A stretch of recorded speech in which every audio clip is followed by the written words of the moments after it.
Bible. I think this actually comes from coming into politics later in life.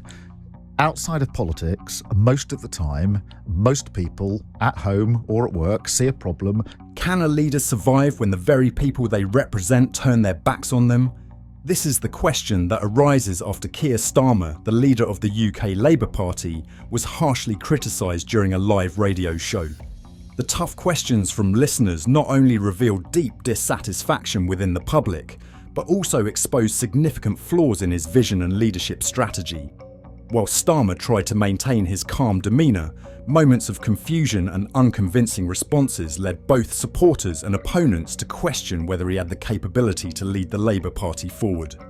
Stay tuned to find out more.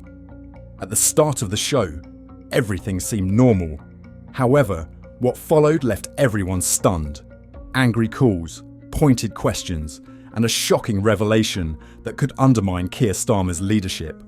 Starmer, usually known as a calm and composed politician, found himself facing an unexpected situation. A live radio show, which he had viewed as a routine opportunity to engage with the public, quickly turned into a fiery confrontation as listeners called in to express their dissatisfaction. Before delving into the heated exchanges, there's a secret that will spark your curiosity. One of the callers, who appeared to be an ordinary citizen, was later revealed to have close ties with a senior figure within Starmer's inner circle. This revelation could have serious consequences for his leadership role. At first, as the programme began, Starmer remained calm, ready with his talking points, and appeared confident that this would be a typical public engagement opportunity. But the atmosphere shifted immediately when the first caller posed a blunt and unexpected question. Why, under your leadership, does the Labour Party seem afraid to take a stance on anything? The question threw Starmer off for a moment, but he responded in his usual polite manner, emphasising that he was focused on building consensus. However, from that point onward, the tone of the programme changed, and subsequent callers no longer held back. The second caller, with an obviously frustrated tone, went straight to the heart of the matter, accusing Starmer of abandoning Labour's traditional base, the working class, in favour of appealing to suburban middle-class voters. Do you even understand what life is like for an ordinary family these days? Do you know how hard it is for them to put food on the table, let alone pay rent and soaring energy bills? Starmer tried to provide statistics and explain his policies, but his responses were repeatedly interrupted by criticism. It was clear that the public wasn't accepting his rehearsed answers. On top of that, a shocking revelation after the show added more tension. One of the callers, who seemed like an ordinary citizen, was actually closely linked to a senior figure within the Labour Party. This raised suspicions about whether this was a set-up orchestrated by Starmer's own party. But the story didn't end there. Starmer was not only facing pressure from the public, but also dealing with potential rifts within his own party. Stay tuned so you don't miss any developments in this dramatic political saga. The third caller focused on one of the most controversial issues under Starmer's leadership: his indecisiveness on Brexit. They bluntly asked, "You supported a second referendum, then shifted to respecting the will of the people, so what is it? Do you think people don't notice that you change your stance depending on your audience?" This accusation immediately sparked a wave of reaction from both the listeners and the studio audience. Starmer tried to explain at length the complexities of Brexit and the Labour Party's priorities, but the damage was done. His image as a leader sitting on the fence without committing to a clear stance became the focal point, leaving many listeners feeling doubtful. On social media, hashtags like #StarmerOnSpot and #LabourLeadershipCrisis began to spread rapidly. Clips from the broadcast quickly went viral, but the real shock was yet to come. Midway through the programme, a surprising moment completely changed the dynamic. A caller, who seemed ordinary at first, was revealed to have close ties with a senior Labour strategist. This information, initially shared through a tweet by a political insider, stunned everyone. The question now is, was this just a coincidence, or was it a carefully orchestrated effort within the Labour Party to test, or even weaken, Starmer's leadership position on live air? The next caller, with a calm yet sharp tone, posed a question that sent shockwaves through public opinion. "Mr. Keir, How can we trust a leader who constantly avoids risk? Isn't leadership about standing up for something even when it's unpopular? The entire studio fell silent. Starmer, clearly taken aback, began to respond, but his words seemed lackluster in the face of such a powerful question.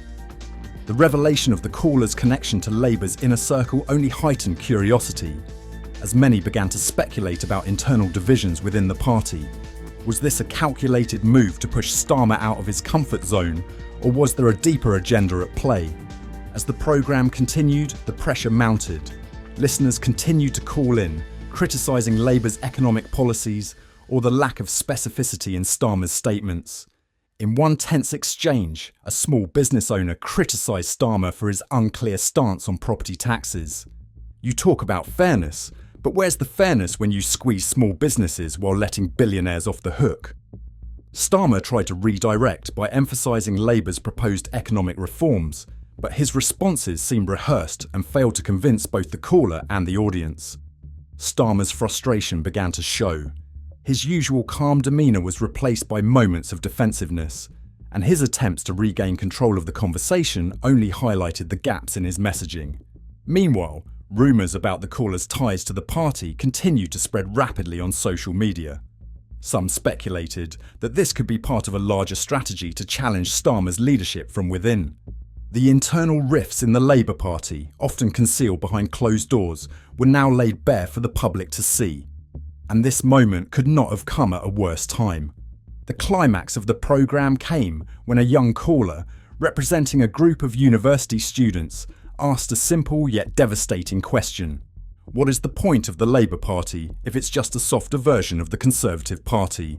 The question hung in the air, forcing Starmer to confront one of the harshest criticisms of his leadership, that he lacked the bold vision needed to distinguish Labour from its political opponents. Starmer responded skillfully but defensively. He argued that Labour's focus on pragmatism and electability was necessary to regain power. However, to many listeners, his answer seemed like an excuse for the party's lack of ambition. As the programme ended, the atmosphere was tense. Starmer, who had entered the studio as a confident leader eager to engage with the public, left clearly flustered. His leadership was now under intense scrutiny.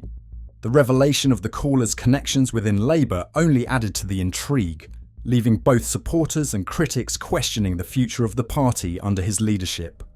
In another development, Angela Rayner, deputy leader of the Labour Party, participated in an interview where she began by stating that the UK was facing a housing crisis, but then claimed that we have plenty of housing. She also refused to acknowledge the issue of mass migration. Clearly, Rayner didn't quite seem to understand what she was doing. Stay tuned for this interview. All right, let me ask you about another element of this. On the present densities, you're going to add 3.4 million, or homes for 3.4 million people with your 1.5 million houses. On your own figures, we're also going to add to our population 2.5 million people over this same period. Are you content that more than 5 out of 7 new homes will go to immigrants? Well, that's not the truth, and that's not the That's case. what will happen. Well, that's not the reality, because where the 2.5 million immigrants that are in Rachel Reeves' budget figures going to turn up? Where they're going to live? Well, there's plenty of housing in the UK, but the houses, especially hang on. You can't, on the one hand, say we've got to build this 1.5 million houses, and then say there's plenty of housing already. There is plenty of housing, Trevor, already, but there's not enough for the people that desperately need it. So the homes, especially under our affordable homes programme, which is social and affordable housing, they will be there for people who desperately need them, local people. We've already outlined how we're going to support veterans and people who are fleeing domestic violence. Okay. Councils need homes for people that are on the waiting list. I've already announced changes to the right to buy, making sure they have this doesn't quite make sense. So that we can deliver the houses they desperately need. Deputy Prime Minister, doesn't quite make sense. You start the interview by telling me that there's a housing crisis.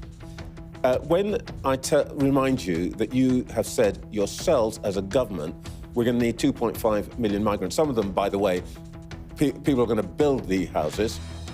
Suddenly, there's a lot of housing. where are these people going to go? Well, Trevor, first of all, when you say about building as well, The revelation of the caller's connections within Labour only added to the intrigue, leaving both supporters and critics questioning the future of the party under his leadership. The programme not only exposed the challenges Starmer faces in connecting with voters, but also raised serious questions about his ability to unite the party and lead it to victory in the upcoming election. After the show, political commentators quickly weighed in. What are your thoughts on these issues? Feel free to leave a comment below. Don't forget to like this video and subscribe to the channel for more political content from the UK. Thank you and all the best.